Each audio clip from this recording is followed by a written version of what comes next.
Hey guys, welcome back to Andy's Dinosaur Reviews, and today we are back with another brand new Mattel Gigantic Thrashers figure, another of the Jurassic World Survival line, as this time we have the Stegosaurus. Now this figure I mostly like, but really don't like one particular section of it.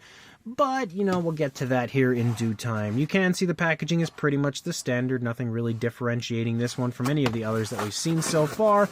And then here on the back, you've got a nice shot of the Stegosaurus, kind of like a little sneak peek of the action feature. And then, of course, the other figure in the line, which is the Gorgosaurus, which I'm keeping my fingers crossed that I eventually warm up to a little bit, but still not a big fan of that one so far. But you can see, again, it does look pretty fun, so we're going to pop this box open and we'll check it out. So here is the Stegosaurus now out of the packaging and looking pretty interesting. One thing I actually really like is the colors of this one, which you wouldn't expect me maybe to. I wish they had kept this coloration moving through the body. Of course, it would have made the figure a lot cooler looking, but I just really like the way that they've painted this one. The sculpt is also pretty nicely detailed and does look pretty good here in person. It's also very crisp and vibrant, which I noticed right away. But, you know, it does have one issue that I'm not a big fan of. But if we bring it in and we take a nice closer look, you can see the head sculpt does look pretty good. It also has some really crisp scales. I like the tone of green. Well, my camera doesn't like it, but I like the tone of green that they've used here on the lower jaw. Like, it's really vibrant. And then we also have like this yellowish sort of green right there, and then some black patterns. And then you have like a light blue that moves up and over the top of the head that then transitions to kind of like that blue, but maybe a little bit more of like an off-white moving back. We have some decent detail here in the beak of the Stegosaurus, as well as an orange eye with a black pupil, and we can also see the nostrils right there. The scales are nice and crisp, honestly, the entire way through the head sculpt. It looks like it should have like some form of head or neck articulation. Okay, so it can swivel. It's just super, super stiff. So you can swivel the head and get, you know, some very interesting poses for that area of the Stegosaurus. Oh, it can go up too. Look at that. I didn't even realize that. So it can go up and down. So that's actually some nice articulation right there. I have to appreciate that. That's pretty decent. No left and right, but not too terrible. As you move back here, we see more of that dark tone, that black kind of leading from the eye and striping back.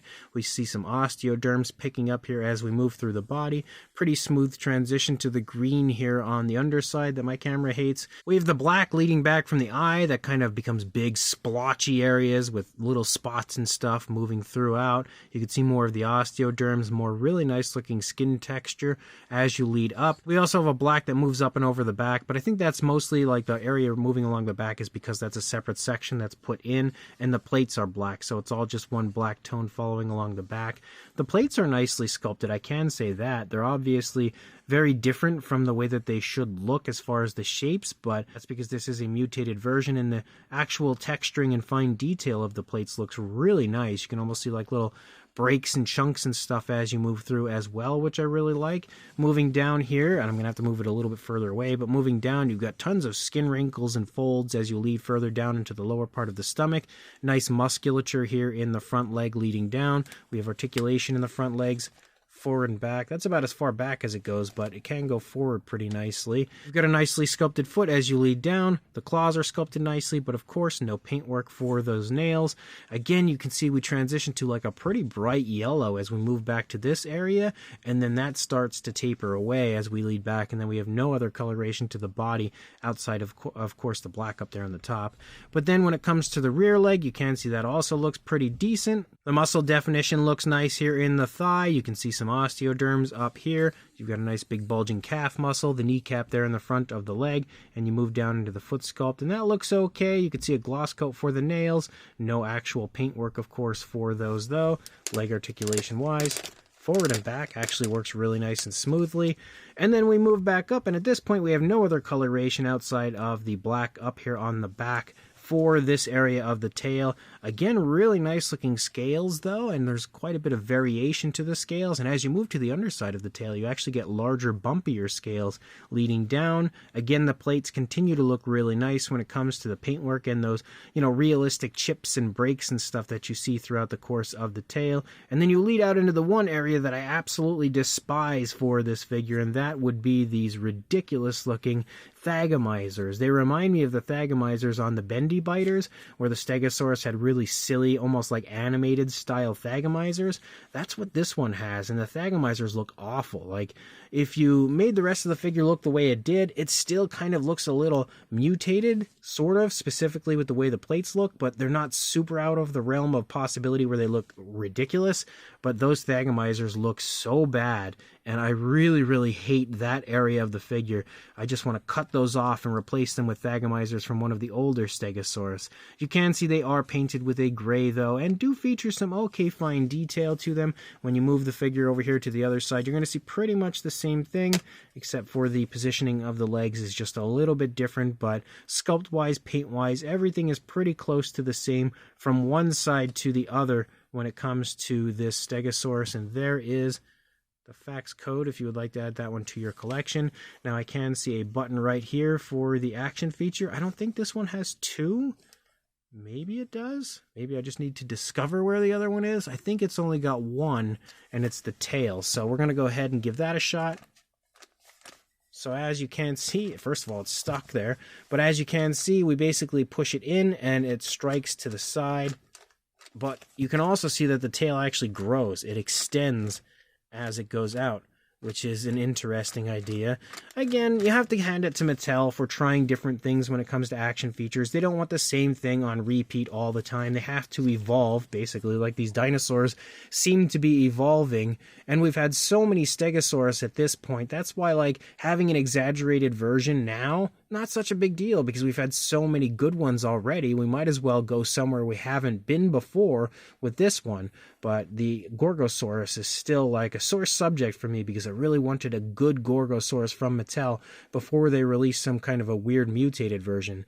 But the Stego's actually pretty fun. I really like this figure. I think overall it's probably one of the more fun figures in this Jurassic World Survival line. As far as the size goes, for a length from the snout to the tail to the end of the ugly Thagomizers, about 14.5 inches or around 37 centimeters.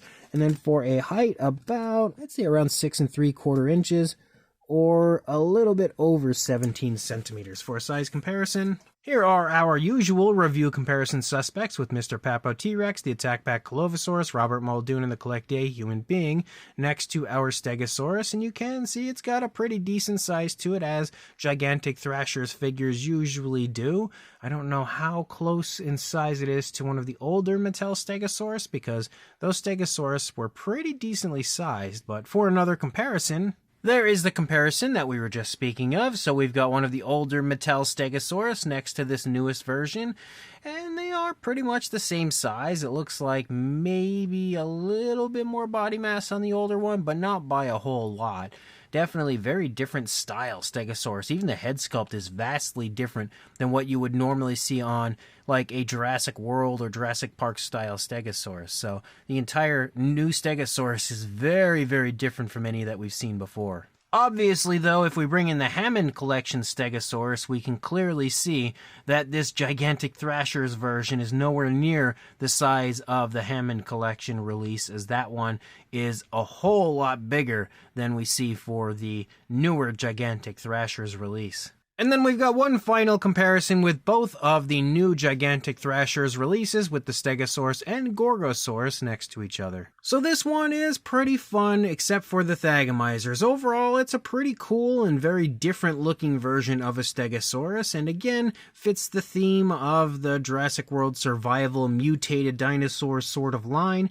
I don't even know why they bothered making this Jurassic World Survival. They should have just done like Jurassic World Rebirth 2.0, because Rebirth was about, mutated dinosaurs and stuff, so to create a line of mutated dinosaurs and then rename it to something else is kind of weird, but I guess it's almost kind of like a playoff of Jurassic World Rebirth in a way, as the logos are a little bit similar and stuff. But overall, this is a pretty cool version, very different from a Jurassic World Stegosaurus normally. Like I said, even the head sculpt is vastly different from what we usually see, but it looks fun. The sculpt is extremely nicely done when it comes to the fine detail, though. Definitely have to give Mattel credit for this one. The fine detail looks really good, and it's also extremely, extremely crisp. I think the paintwork also looks nice, potentially natural, maybe a little too bright in some of the yellow areas, but still, if it had like a dark wash applied, it would dull down those colors, and it could definitely look natural overall. I think it's a pretty appealing looking color scheme. It's just upsetting that it ends so early into the body like usual.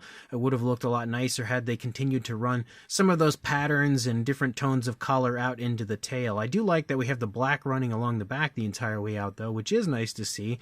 And of course, it would have been nice to see painted nails, but like, man, how many times do we need to say that? We've said that so many times already, and I don't think that's ever going to change when it comes to the lack of painted nails. I just wish that there were different thagomizers. If it had more traditional thagomizers, or even take the standard thagomizers and make them look strange, but like not that strange, it could have looked good.